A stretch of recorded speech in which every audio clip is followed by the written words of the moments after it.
I had a consultation with a lady, I guess it was yesterday, that's got essential tremors. And that means no known etiology. Have y'all ever heard of essential tremors? Yeah. Like that, but they don't know what causes them. Even in the face, that you'll have them. And the way doctors decide that these are essential tremors, is they rule out Parkinson's, they rule out Bell's palsy, they rule out anything else that it could be that you can actually diagnose and make a determination that that's what it is. And when they don't have anything else left, it's called essential tremors, which means it's tremors with, and you can pass around and feel how, that's like seafood, feel to it, how it occurs in families a lot of times, and worse with stress. So the self-medication drug of choice is alcohol. And that calms it down. Of course, then you got the issue of drinking too much booze all the time to calm this down. And so we're talking about possible treatments. Herbal-wise, what would you think? No, don't do that. It's where we're going, but no. Nervous related, so men? Well, we don't know. So we're having to run on some assumptions. Nope, you're somewhere on the right track. Valerian. Why valerian? Because valerian sedates the spinal nerves. It calms the firing of the autonomic nervous system. So you treat it systemically. You're treating symptoms, because you're not treating cause, but you're trying to treat what might be the cause, because nobody knows. Herbalists, naturopaths, allopathic chemical, nobody knows. It's just there. So I look at it from the standpoint of, okay, if it's been known that alcohol, which is a depressant, is I won't say it doesn't cure it, but it's a fairly effective treatment, then what else could you do? You look at sedating without putting somebody under, because then they can't function. It's just as bad. Lobelia? Possibly lobelia, skullcap. What else? Chamomile, passion flower. All of those are potential herbs to use separately or in conjunction together. Further down the line, then, if we're looking at running under the possible assumption that if it's manifesting itself in a nervous condition, that it's nerve related, you go to lion's mane, because lion's mane is the only, quote, herb out there that regenerates nerve cells. It regenerates the myelin sheath around the nerve. So that's also connected to MS too, You got. right? I use this for people with MS, Parkinson's, muscular dystrophy, even anything in that nature. I go to this because if it's anything to do with the deterioration of the nerve cell, the axons, the dendrites, then this is the best approach. This is the most logical approach to take. And this is one that in China was so valued and so rare that if you weren't royalty or a very rich nobleman, they'd put you to death for grabbing this off a tree and using it. I mean, it was not common. Here, from about October through January, you can find it. A little bit of rain come through, like it's done now, you'll pop one up here. We saw that one down here is 50 feet up the tree, but you'll see them about 10, 12 feet up a tree. Look like a big white cupcake stuck to them. In fact, this is more than one. You can see where this is a colony. See the one there, there, there, there. You pass it around, it's got a fairly, to me it reminds me of coconut. Until you cook it, then it tastes like shrimp. When it turns yellow, it can start to get us, or if they get real old, it gets sort of a sour taste to it. That's why we didn't cook this one, because it may not, probably not want to ruin you to these things, but taste one that's not good. I don't know what though. We're going to tincture this. Now normally, even though this is not a woody fungi, we call it one of the woody fungi because it's not a traditional mushroom looking fungus that grows, and it grows on trees. The proper way to prepare them is a long aqueous extract. That means you boil it for 2 to 3 hours, a slow low boil, 2 to 3 hours, and that extracts the medicinal value out. On the other hand, if you want to, and then you can tincture that liquid. So in which case you'd have to go up to 190 proof and use a hydrometer, mix the two liquids together until you got down to your 30-35% tincture. If you added just 80 proof vodka, like a simpler tincture, you dilute it down too much. So you do that, but what you have to do is you have to let it sit a longer period of time because it's partly ethanol, partly water, so it's not going to, this does not extract well in alcohol alone. It's a water extraction that it needs. So you leave it a long period of time and it gives the water a longer time to work on it, but the alcohol itself acts as a preservative, acts to concentrate it, etc., so that it, you can do it, but I would turn around and leave this no less than a month at the very least, normally about 3 months. And then we're going to just do a simple, in this case, a simpler tincture. Now next month in class, we're going to use the percolator, that three funnel percolator, and make one of the eclectic tinctures. Tell the ones that don't know anything about the class, how do you get involved in the class?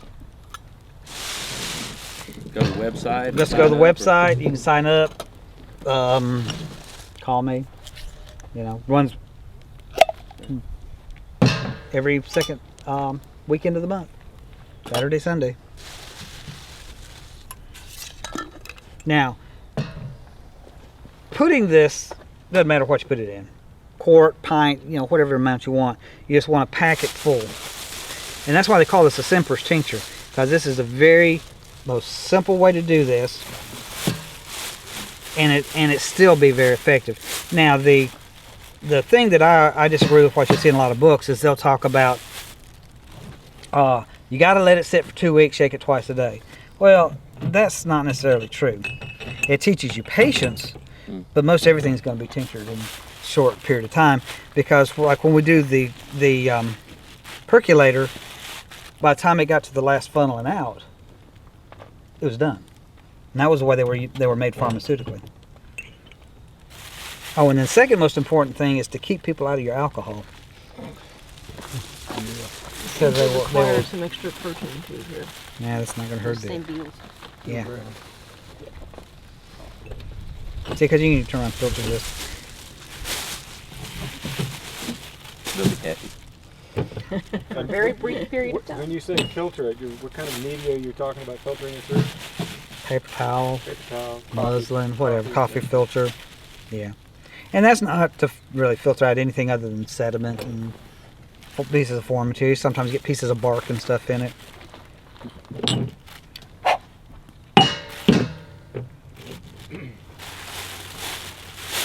Does the bark, would the bark make any difference? Not in these small amounts. Nah, won't make any bit of.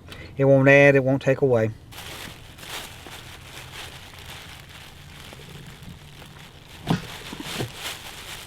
Notice how it's gotten rubbery. Mm-hmm. I mean, it's real rubbery. But this is the only. I don't know of any other herb, any other fungus at all that regenerates nerve cells like this will do. This is it. Now there are other things you would do in conjunction with it, but those herbs do not do the regeneration or anything. And how old is this? When did you pick it? It's been in the freezer, by It's the been way. in the freezer, okay, so it's been frozen. About a month ago. Yeah. I've And got we some in the freezer. It's been there since we got it a year and a half ago. Won't hurt it. Eventually, you got to worry about freezer burn, but we just picked that one about the same time last month down at Gallup. Gosh, it's this big. Mm. I mean, the rest of it's in the freezer right now. That's going to work out to be about the right amount. Now, by being a simpler's tincture, you're not as easily saying, well, 1 milliliter of liquid is equal to so many milligrams. That's not the point of it. Because what you're getting is something that is strong enough, but it's a much more folkloric way of doing things. But it works. The only downside to any of this, I got a fuzz or something, is, we were talking about that earlier, is it's mainly extracting alcohol soluble, unless you let it go for a long period of time, because that's what, 90 proof, Ed? So, yeah. So that's 45% water, 45%, well, half and half, but it's 45, is partly water, partly alcohol. And so in order to get the water part of it out, you need to let it go longer. The minimum you're going to do is an 80 proof alcohol for this. If you go anything less, what we'll do next month is you got to take into consideration that's got water in it. Unless you dried it, in which case you're going to do a different ratio. So the water in it is going to further dilute your end product. And I prefer going with about a 30 to 35% tincture. I think that's a good level. You can get less, you can get more, but that's a good level to go. Now, if we were doing reishi, hen of the woods, chicken of the woods, crack cap polypore, any of those, and we wanted to tincture them, we would go with 180 proof, because they are hard. Well, the hen of the woods is not, but I still like a higher proof on it. But the hard mushrooms or resinous woods, you have to go with a high proof alcohol to pull that medicinal value out, or it won't be nearly as effective. And then you take that 180 proof, use distilled water, and dilute it until you get to your 30-35%. In which case you end up with a lot more. So in this case,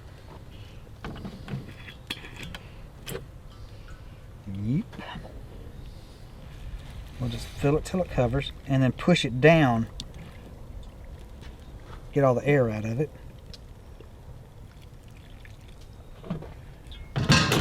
See how that mushroom, this thing will absorb it like crazy.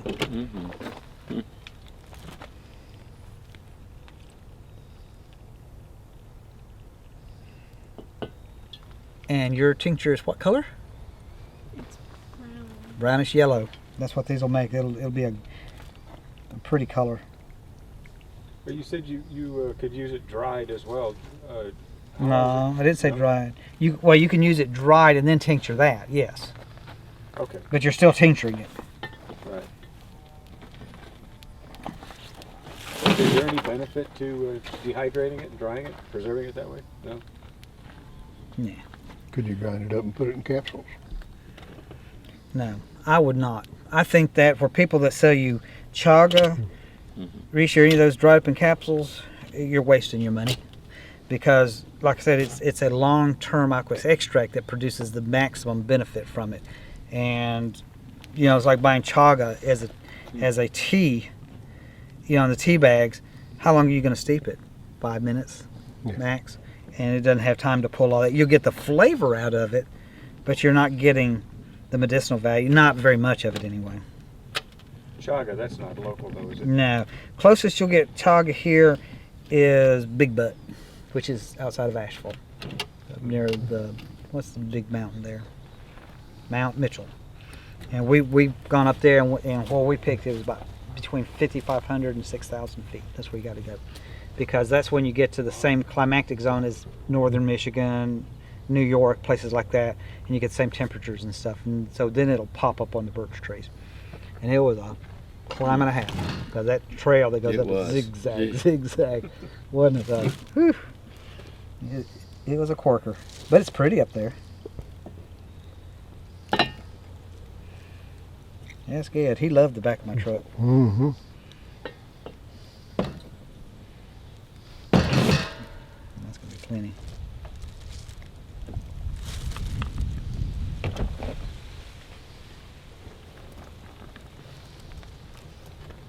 And with this, cap it, and I will, people say shake it twice a day. Why? What's the need? If it's sitting in alcohol, it's going to be extracting it. So once you cap it, you don't have to refill it for any reason? Yeah, that's why I've made sure that to get it all absorbed in there where there's excess. Yeah. What I would do, well, that one's still got space in it, so better check that. Ooh, yeah. You're gonna need to add some to that. Yeah. That's why I got to check it, because any part that's not covered in alcohol, you know, can go bad on you. But that's not going to happen. This is, it's got it so absorbed in it that it would lower the level.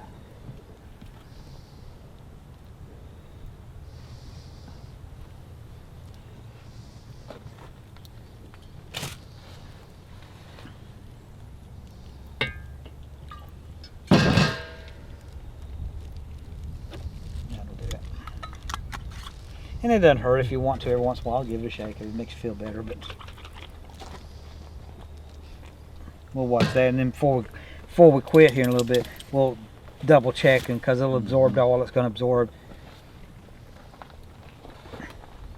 And it's like canning. You know, when you can, it's the last thing you do is get all the bubbles out.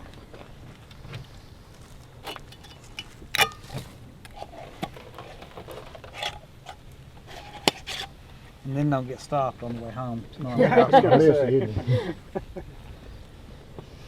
I was telling somebody, I said, they're saying, you know, get out and walk the line and count, go from Z to A. Crap, I couldn't do that if I wasn't drunk. I would Z, what is it, Y, W, X.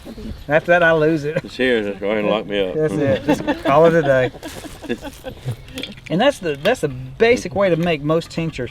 Is just remember, if it's resinous, things like cherry, Ed can tell you from experience how long it can take cherry to dissolve even in alcohol. Months and months.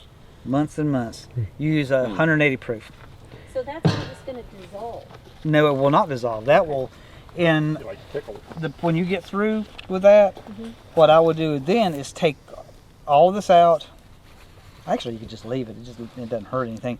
And you squeeze all the material out, and then there's your tincture's the liquid left over. But actually, I would just leave this in here. It doesn't hurt a bit. It just gets stronger and stronger.